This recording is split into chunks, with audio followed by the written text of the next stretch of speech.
오늘 오전에 다 같이 읽으실 성경 말씀은 로마서 14장 로마서 14장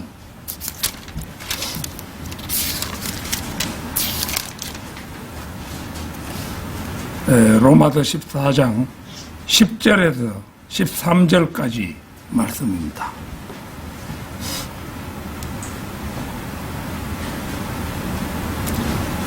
다 찾으신 줄 알고 받들어 읽겠습니다.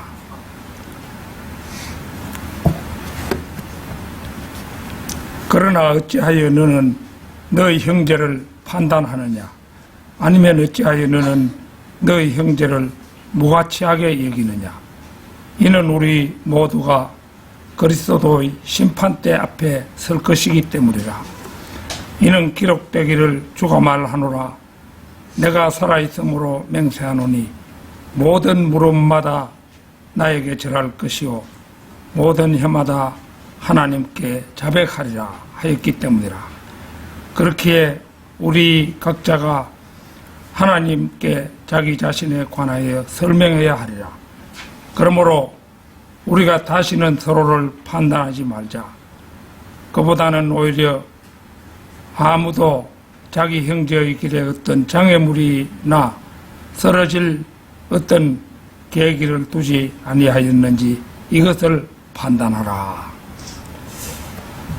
자, 굉장히 요긴하고 위대한 말씀이죠.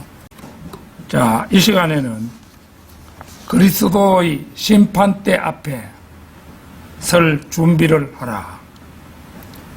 그리스도의 심판대 앞에 설 준비를 하라. 이런 제목으로 말씀을 드리겠습니다. 세상의 대다수 사람들이 살다가 죽으면 그만이지 죽은 후에 심판 같은 것은 없다고 생각합니다.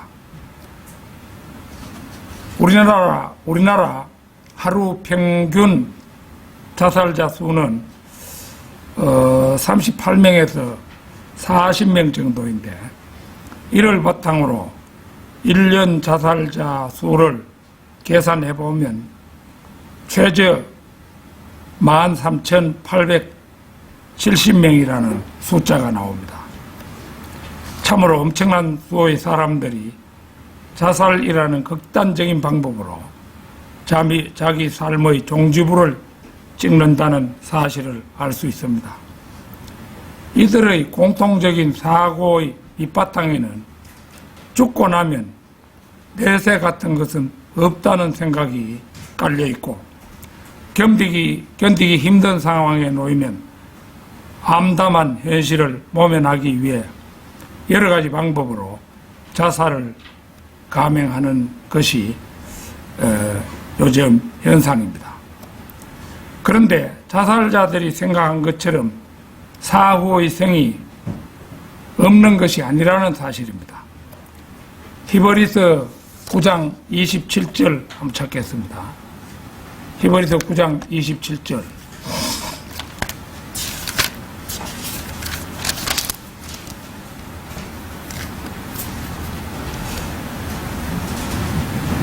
그런즉 사람들에게 한 번 죽는 것이 정해져 있으나 이후에는 심판이 정해져 있는 것 같이 반드시 죽음이라는 게 있고 또 그 죽은 후에는 심판이 있다는 거죠.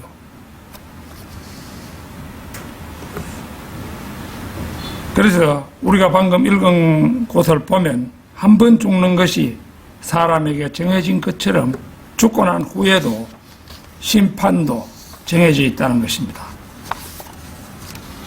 만고불변의 진리인 성경이 보여주는 심판은 그리스도의 심판석과 큰 백보자 심판이라는 두 가지 심판이 있음을 말씀합니다. 오늘은 그 가운데서 모든 그리스도인들이 참여하게 되는 그리스도의 심판석에 대하여 자세히 살펴보는 시간을 갖고자 합니다. 그리스도의 심판대 앞에 설 준비를 하라. 첫째는 이 심판의 대상이 교회 시대에 은혜로 구원받은 그리스도인들만 서게 되는 심판의 자리라는 것입니다. 고린도 후서 5장 10절 잠시 찾겠습니다. 고린도 후서 5장 10절.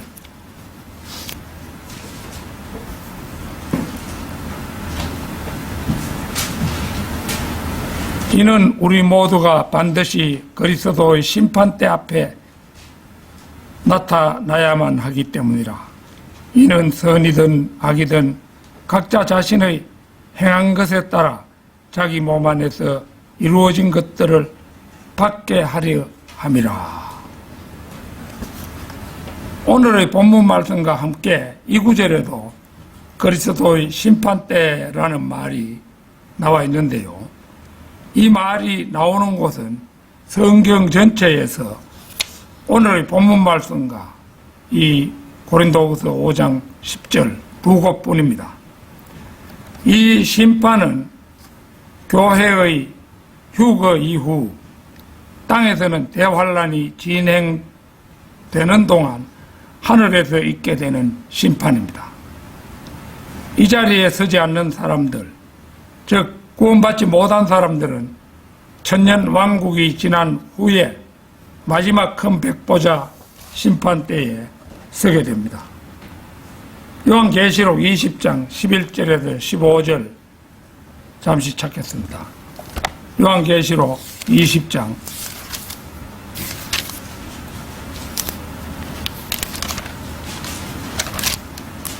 11절에서 15절입니다. 그리고 내가 거대한 백보자와 그 위에 앉으신 분을 목격하였는데 그분의 면전에서 땅과 하늘이 달아났더라. 그런즉 그것들을 위한 장소가 전혀 발견되지 아니하였더라. 이때가 되면은 그 하늘과 땅이 불타 없어진 후에 허공에선 채로 심판을 받게 됩니다. 그리고 내가 작은 자와 큰 자를 불문하고 하나님 앞에 서 있는 죽은 자들을 목격하였는데 책들이 펼쳐졌더라. 또 다른 책이 펼쳐졌는데 그것은 생명의 책이라. 그 앞에서 말하는 책들, 복수로 된 것이 이제 행위가 기록된 책들이죠. 그래서 여기 보면 그리고 죽은 자들이 자신들의 행위에 따라 책들 안에 기록된 그것들대로 심판을 받더라. 그리고 바다가 그 안에 있던 죽은 자들을 내어주었고 사망과 지옥도 그것들 안에 있는 죽은 자들을 넘겨주었더라. 그러자 그들 각인이 자신들의 행위들에 따라 심판을 받았더라. 그리고 사망과 지옥도 불의 호수 속에 던져졌더라. 이것이 둘째 사망이라. 그리고 누구든지 생명책 안에 기록된 것이 발견되지 않은 자는 불의 호수 속에 던져졌더라. 오늘 제 설교를 듣는 여러분이 확실히 구원받은 하나님의 자녀라면 그는 그리스도의 심판대에 서게 될 것이고, 구원받지 못한 사람이라면 그는 죽은 후 약 1000년간 지옥에서 시달리다. 지옥에서 1000년간 시달린다. 보통 일이 아니죠. 비명밖에 지를 길 없는 그 참 끔찍한 지옥에서 1000년 동안 시달리다가 불에 거무죽죽하게 거슬려 가지고 부활해서 허공에 서게 되는 겁니다. 그래서 구원받지 못한 사람은 그는 죽은 후 약 1000년간 지옥에서 시달리다가 하늘과 땅이 다 없어진 허공에서 큰 백보자 심판대에 서게 될 것입니다. 성도들 가운데 구원받은 것이 전부인 양 생각하는 사람들에게는 그리스도인들이 심판받는다는 말이 좀 생소하게 들릴지 모르지만, 성경이 말하는 것은 모든 사람이 한 사람도 예외 없이 심판을 받는다는 것입니다. 그런즉 사람들에게 한 번 죽는 것이 정해져 있으나 이후에는 심판이 정해져 있는 것 같이 그리스도인들은 이 심판대에서 자신이 살아있는 동안 주님을 위해 한 일에 대하여 계산을 해야 합니다. 또 우리가 어떤 잘못된 일을 했다면 예수 그리스도 앞에 섰을 때 그 일들에 관해서도 남김없이 계산을 해야 합니다. 그리스도의 심판대 앞에 설 준비를 하라. 둘째는 심판이 진행되는 방법입니다. 고린도전서 3장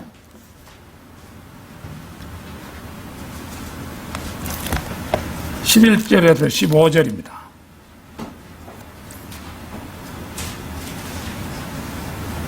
이는 놓여 있는 기초 위에 다른 기초를 놓을 수 있는 사람은 아무도 없기 때문이라. 그 기초는 예수 그리스도시라.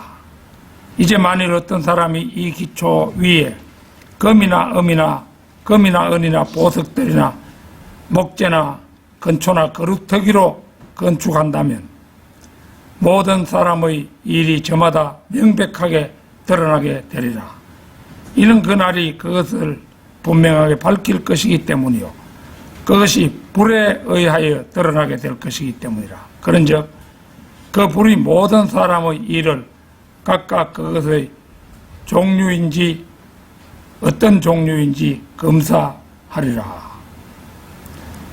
만일 어떤 사람이 그 기초 위에 건축한 일이 건재하다면 그는 보상을 받으리라. 만일 어떤 사람의 일이 불타게 된다면 그는 손실을 겪게 되리라. 그러나 자기 자신은 구원을 받으리라. 그럼에도 마치 불에 의하여 받은 것 같으리라. 이 심판은 보는 것처럼 불태우는 것으로 진행이 됩니다. 그러나 이 자리에서 불타는 것은 사람이 아니라 일한 것입니다. 어떤 종류인지 간에 이 자리에 선 모든 그리스도인들의 공적이 불에 던져질 것입니다. 그러면 불에 집어넣은 공적들은 그 질이 어떠한지에 따라서 타버리든지 아니면 타지 않은 그대로 남든지 둘 중의 하나가 될 것입니다. 주님께서 관심을 갖는 것은 타지 않고 남아있는 공적들입니다.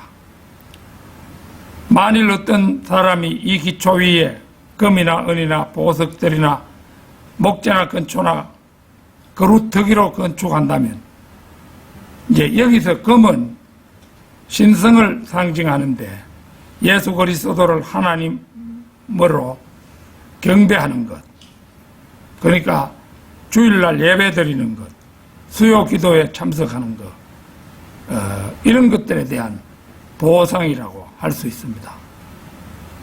왜 구원 받았다고 다 된 것이 아니고 이제 그 자기를 보장해주는 그러한 이제 것이 금으로 남자면은 예배에 아주 잘 참석하고 정성을 다해서 예배 드리는 것, 그게 이제 금이라고 할 수 있습니다. 우리가 하나님께 예배 드릴 때마다 우리는 금을 쌓아두는 일이 됩니다. 우리가 가족이나 사업이나 다른 어떤 것보다도 하나님을 최우선적으로 섬기고 그분께 최고 영광을 돌릴 때마다 우리는 하늘에 차곡차곡 금을 쌓아놓는 것입니다. 결혼식이나 장례식 혹은 사업상 일로 자주 예배에 빠지는 사람이 있습니다만 그런 사람일수록 하늘에 쌓이는 금은 적어질 것입니다. 여러 해 전에 우리 그 처제 집에서 결혼잔치가 있었는데 내가 교회를 맡은 목사니까 예배 참석할 수 없잖아요. 만일에 교회를 버려두고 그 결혼잔치에 참석하고 한다면 남들조차도 예배 보지 못하도록 했더니 손실이 이만저만이 아니겠죠. 그래서 우리는 그때 토요일에 미리 조정인 형제하고 내려가서 부조할 거 부조하고 올라와서 그 이튿날 주일을 지켰죠. 그 다음에 은은 구속의 대가입니다. 구약에서는 사람의 속전을 은으로 지불했습니다. 그러나 신약에 와서는 구속의 법칙이 바뀌었습니다. 베드로전서 1장 18절 19절 보겠습니다. 베드로전서 1장 18절 19절 너희가 알거니와 너희 조상들로부터 전통으로 받은 너희의 헛된 생활 방식에서 너희가 구속된 것은 은과 금같이 썩어질 수 없는 것들로 된 것이요 오직 흠없고 점없는 어린 양 한 마리의 피 같은 그리스도의 보배로운 피로 구속된 것이라. 이처럼 은은 구속을 나타냅니다.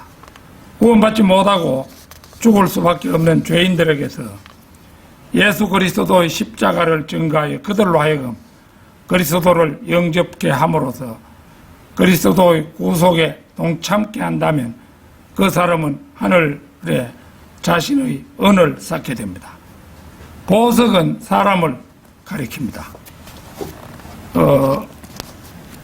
스가랴 9장 16절 한번 찾겠습니다. 스가랴 9장 16절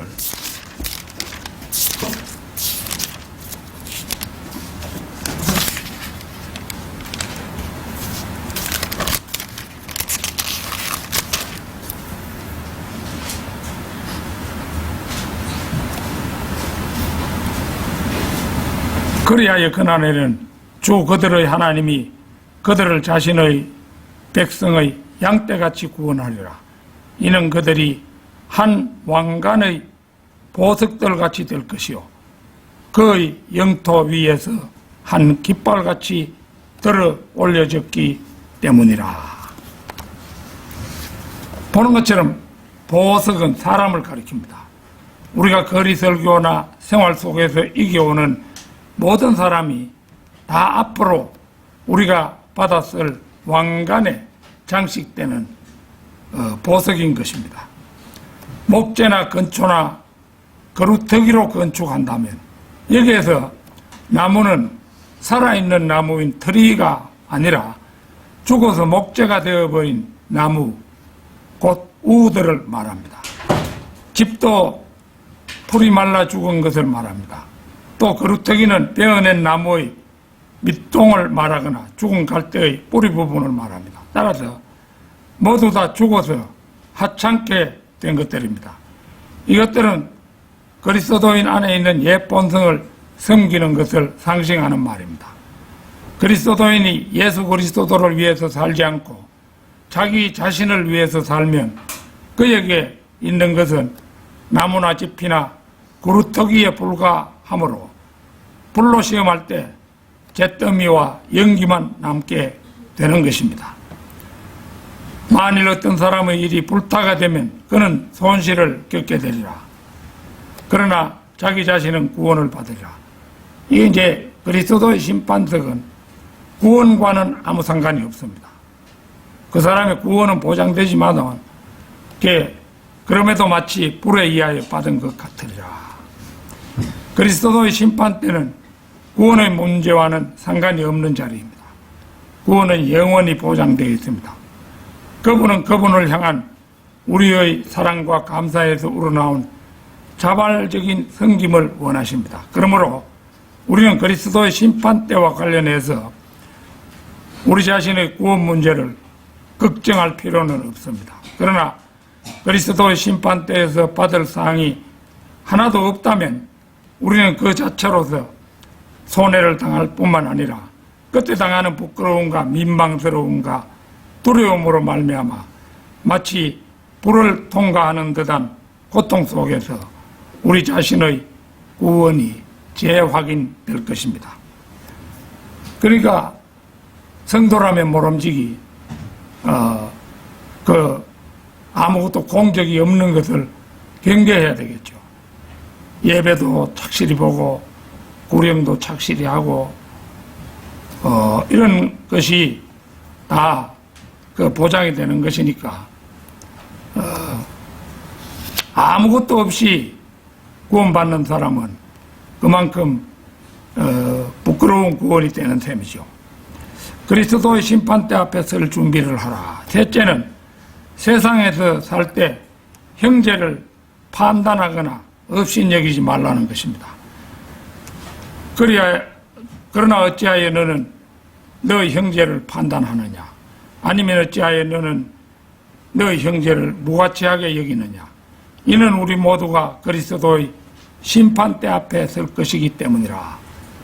판단받는 사람도 판단하는 사람도 모두 그리스도의 심판석에 설 것이기 때문입니다. 자, 로마서 14장 1절에서 6절 한번 보겠습니다. 14장 1절에서 6절입니다. 너희가 믿음이 약한 자를 받아들이되 의심을 품게 하는 논박들에는 그리하지 말라. 이는 한쪽은 자신이 모든 것을 먹을 수 있다고 믿으나 또 한쪽은 믿음이 약하여 야채들만 먹기 때문이라. 먹는 자는 먹지 아니하는 자를 멸시하지 않게 하라. 또 먹지 아니하는 자는 먹는 자를 판단하지 않게 하라. 이는 하나님께서 그를 받아들이셨기 때문이라. 주위에 우리 형제 자매들 가운데 형편없는 믿음을, 초보적인 그런 믿음을 가지고 좀 변화가 더딜 때 그를 판단할 것이 아니라 먼저 판단하기에 앞서 그렇게 좀 못나 보이는 그 사람도 하나님께서 받아들인 사람이라 이거죠. 하나님께서 받아들인 사람을 우리가 업신여긴다, 있을 수가 없는 것이죠. 다른 사람의 종을 판단하는 너는 누구냐? 그가 서거나 쓰러지는 것이 자신의 주인에게 있도다. 진정 그가 붙들림을 받고 세워지리라.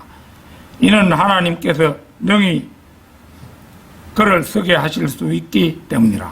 어떤 사람은 한 날을 다른 날보다 중하게 여기고 다른 사람은 모든 날을 저마다 똑같이 중하게 여기느니라. 모든 사람은 저마다 자신의 생각 안에서 확실히 완전히 확신하게 될지어다. 나를 귀하게 여기는 자는 주를 위하여 그것을 귀하게 여기고 나를 귀하게 여기지 아니하는 자는 주를 위하여 그가 그것을 귀하게 여기지 아니하니라. 먹는 자는 주를 위하여 먹는 것이니 그가 하나님께 감사들을 드리기 때문이라. 또 먹지 아니하는 자는 주를 위하여 그가 먹지 아니하고 하나님께 감사들을 드리느니라. 교회 안에는 다양한 사람들이 있게 마련입니다. 나보다 믿음이 연약한 사람이라고 해서 이러쿵저러쿵 논하지 말라는 것입니다. 믿음이 연약한 자의 대표적 케이스는 은사주의자들입니다. 우리나라 교회들은 은사주의자들이 방언, 통역, 신유언사 등이 쓰나미를 일으켰을 때 너나 없이 그 쓰나미에 휩쓸려 버렸습니다. 이제 우리나라 은사주의 그를 퍼뜨린 장본인이 여의도 순복음교회 조용기 목사라고 할 수 있는데 방언, 통역, 신유언사들이 유행했을 때 장로교, 감리교, 성결교, 침례교, 구세군 등 모든 정통 교단들이 자신들의 순수성을 지키지 못하고 그 쓰나미에 휩쓸려 버린 것입니다. 지금도 시골의 많은 교회들이 방언을 성령의 역사로 알고 있는 사람들이 부지기수입니다. 이런 일에 대해서는 잘 아는 목사나 성도가 넌지시 깨우쳐 주는 것은 옳은 일입니다. 고린도전서 2장 15절 보겠습니다. 고린도전서 2장 15절. 그러나 영적인 자는 모든 것을 판단하나 그럼에도 자기 자신은 아무에게도 판단받지 아니하느니라. 영적인 사람은 하나님의 영을 받은 사람들로 바이블 빌리버들이죠. 영적인 사람은 모든 것을 바르게 판단할 능력이 있는 것입니다. 왜? 성경 말씀대로 판단하기 때문이죠. 그러나 교리적인 것이 아닌 연약한 믿음에 대해서는 그것을 두고 다른 성도들을 판단하거나 업심여겨서는 안 된다는 것입니다. 우리가 이 세상 삶을 끝내고 휴거되어 셋째 하늘로 가면 그곳에서 모두가 그리스도의 심판대에 서게 됩니다. 그리고 선이든 악이든 자기가 한 일들에 대해 설명을 드리게 될 것인즉 우리가 지금 다른 형제들에 대해 이러쿵저러쿵 판단하지 않아도 주님께서 모든 것을 판단해 주실 것이기 때문입니다. 판단은 주님께서 하실 일이지 성도들이 할 일은 아닌 것입니다. 그리스도의 심판대 앞에 설 준비를 하라. 넷째는 우리 성도들은 저 셋째 하늘 그리스도의 심판석에서 하나님께 자신에 관해 설명해야 할 때가 있다는 것입니다. 자, 오늘 본문 말씀 가운데서 11절 12절 이는 기록되기를 주가 말하노라. 내가 살아있으므로 맹세하노니 모든 물음마다 나에게 절할 것이요 모든 혀마다 하나님께 자백하리라 하였기 때문이라. 그러기에 우리 각자가 하나님께 자기 자신에 관하여 설명해야 하리라. 이 말씀으로 미루어 보건대 그리스도인들은 무슨 일을 하든지 모든 일들에 대해 장차 누군가에게 반드시 해명하게 된다는 점을 항상 유념하고 살아야 하는 사람들입니다. 요한계시록 1장 14절 한번 잠시 찾겠습니다.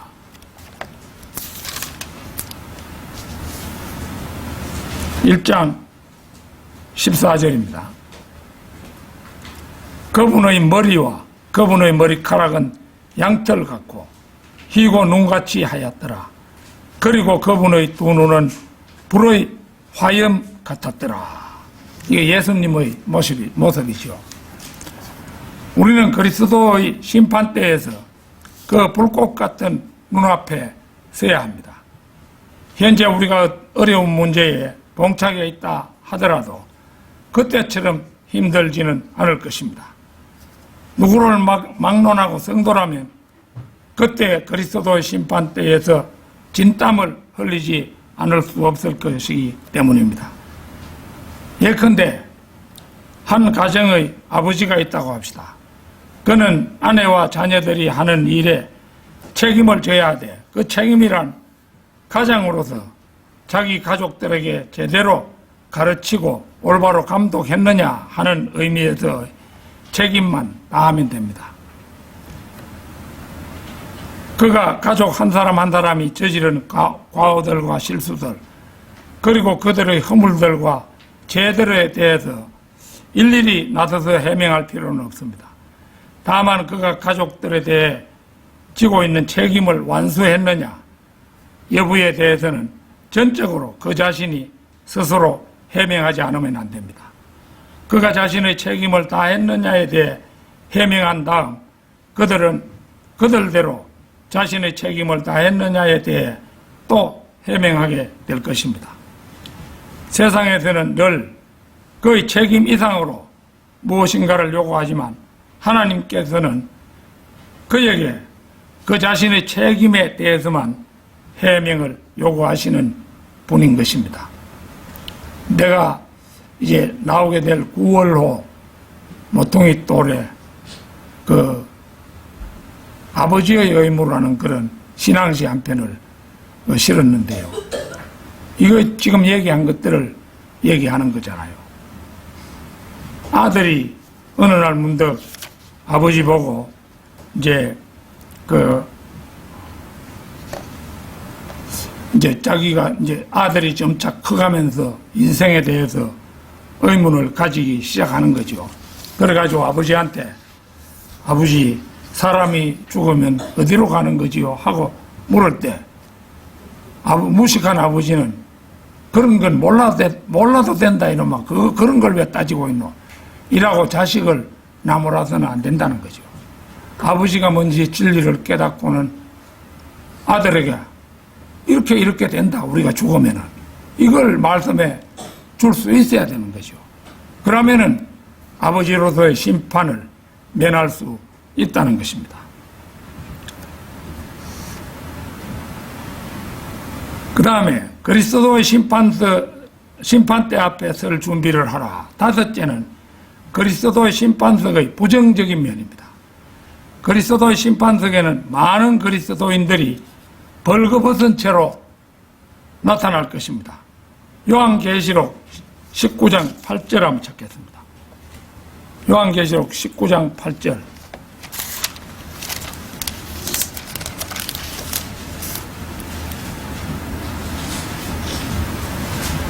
그리고 그가 나에게 말하기를 19장 8절. 그리고 그녀가 정결하고 희고 고운 암화포로 차려 입혀지도록 그녀에게 허락되었도다. 이는 고운 암화포가 성도들의 의이기 때문이라. 그 앞으로 좀 돌아가서 계시록 16장 15절도 보겠습니다. 보라 내가 도적같이 오리라. 자신이 헐벗고 다니지 않고 그들이 자신의 수치를 보지 않도록 깨어있어 자신의 의복들을 지키는 자는 복을 받느니라. 그 다음에 그 앞으로 돌아가서 요한일서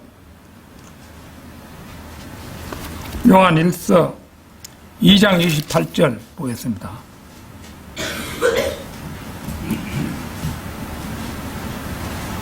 그런즉 나 이제 어린 자녀들아 그분 안에 거하라. 이는 그분께서 나타나실 때 우리가 자신감을 지니려 함이요 그분께서 오실 때 그분 앞에서 부끄러워하지 않으려 함이라. 이 세 곳의 말씀으로 미루어 보건대 하나님의 자녀는 그가 구원을 받았을 때 평생 바느질을 해서 자신의 옷을 만들기 시작한다고 할 수 있습니다. 성경은 훌륭한 세마포가 예수 그리스도의 의가 아니라 성도들의 의라고 말하고 있습니다. 그것은 우리 자신에게 책임이 있는 의입니다. 다시 말해 그것은 우리가 구원받은 후에 주님을 위해 한 일인 것입니다. 자신이 구원받은 후에 현재 아무것도 한 것이 없다. 그에 대해서 불편해 하실 필요는 없습니다. 자기가 구원받은 날부터 일단 성도로서 해야 할 일을 하면 되는 것입니다. 물론 행위가 우리 자신을 구원시키지 못한다는 것은 분명합니다. 디도서 3장 5절 한번 찾겠습니다. 디도서 3장 5절.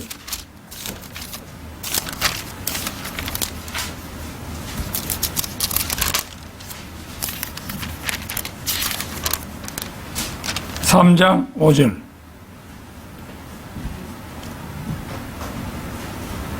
우리가 행한 의의 행위들에 의해서가 아니라 오직 그분의 자비에 따라 그분께서 우리를 구원하셨으니 거듭남에서 오는 씻음과 성령님의 새롭게 하심에 의한 것이라.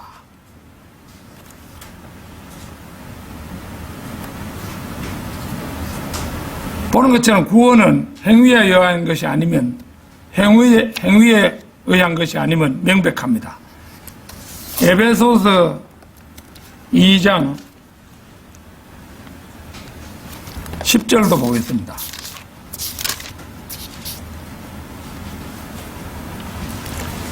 이는 우리가 그리스도 예수 안에서 선한 행위들을 위하여 창조된 그분의 작품이기 때문이라.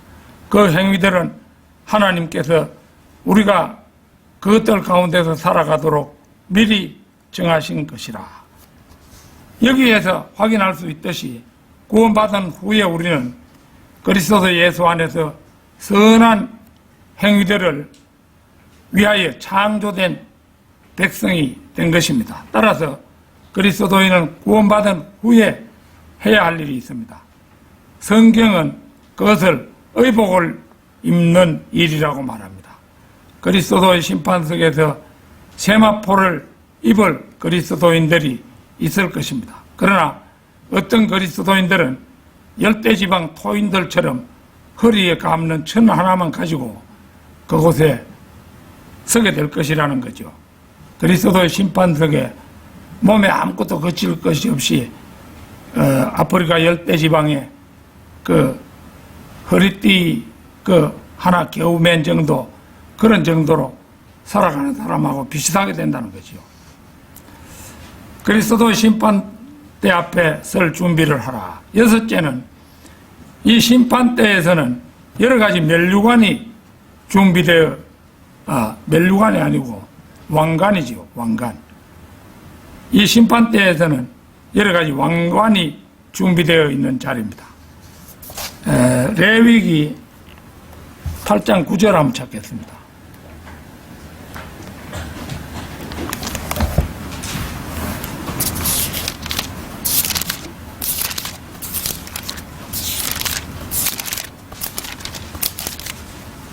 팔장 9절.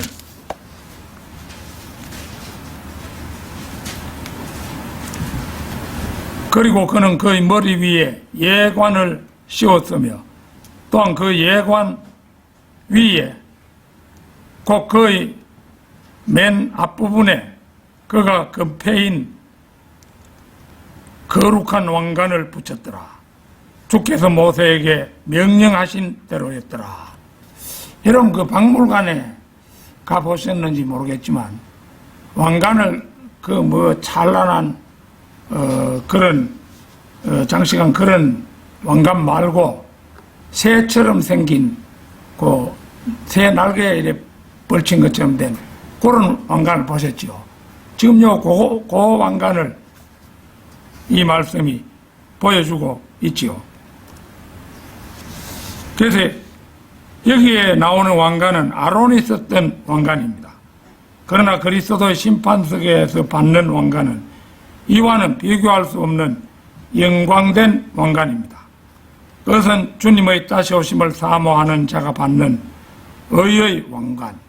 이게 이제 디모데 후서 4장 18절에 나옵니다. 또 순교자 곧 시험을 견디는 자가 받는 생명의 왕관. 계시록 2장 10절에 나옵니다. 모든 일에 자제하는 자가 받는 썩지 않을 면류관. 고린도전서 9장 25절에 나옵니다. 목자들이 받는 영광의 왕관. 베드로전서 5장 4절에 나옵니다. 그 다음에 구령자가 받는 자랑의 왕관. 데살로니가 전서 2장 19절에 나옵니다. 이렇게 5가지 왕관이 준비되어 있습니다. 순교자나 목자가 아니더라도 받을 수 있는 면류관이 3가지나 됩니다. 우리가 이제 생각해 보건대 사도 바울 같은 분, 물어볼 필요도 없이 5개의 면류관을 다 차지하게 되겠죠.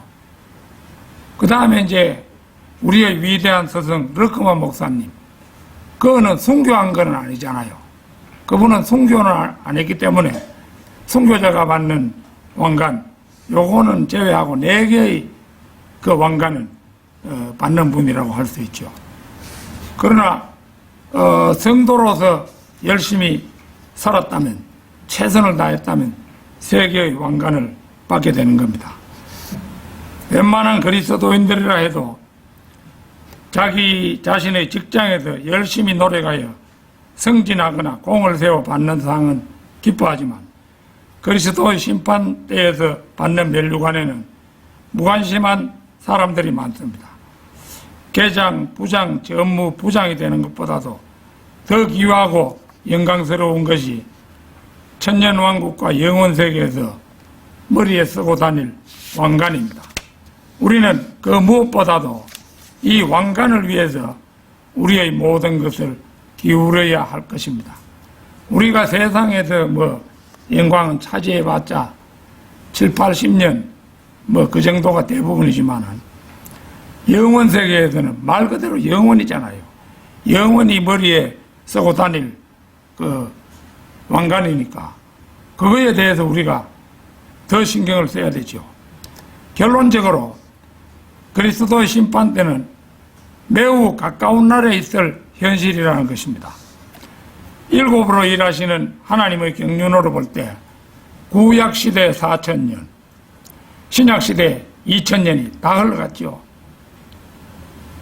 지금은 7,000년째에 들어선 지도 은 22년이 흘러가고 23년도 8월에 들어서 있죠. 23년도 절반이 지나가 버렸습니다. 그렇지만 목사님은 1990년 전후에 휴가가 있으리라고 고대했습니다만 그때 주님은 오시지 않았습니다.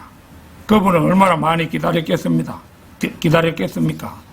그러나 그분은 끝내 2016년에 휴거의 영광은 못 누리고 가셨죠. 그러나 여러 가지 성경적 정황으로 보아 휴거는 그리 멀지 않은 날에 일어날 사건으로 예견됩니다. 마가복음 13장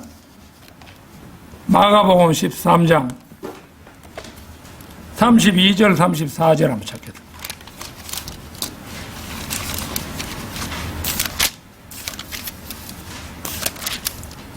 32절 33절.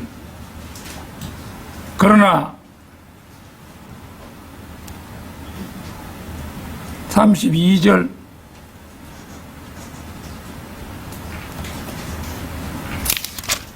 13장 32절 33절. 그러나 그 날과 그 시각에 대하여 아는 사람은 아무도 없나니 없도다. 하늘에 있는 천사들도 모르고 아들도 모르며 아버지만 아시느니라. 이 휴거의 날이 그렇다는 거죠. 너희는 주의하고 깨어서 기도하라. 이는 그때가 언제인지 너희가 모르기 때문이라. 이 마지막 때에 늘 깨어 있어서 머지않아 있을 휴거와 그리스도의 심판 때에 대비하는 성도 여러분이 되시기를 바람하지 않습니다. 다 같이 기도드리겠습니다.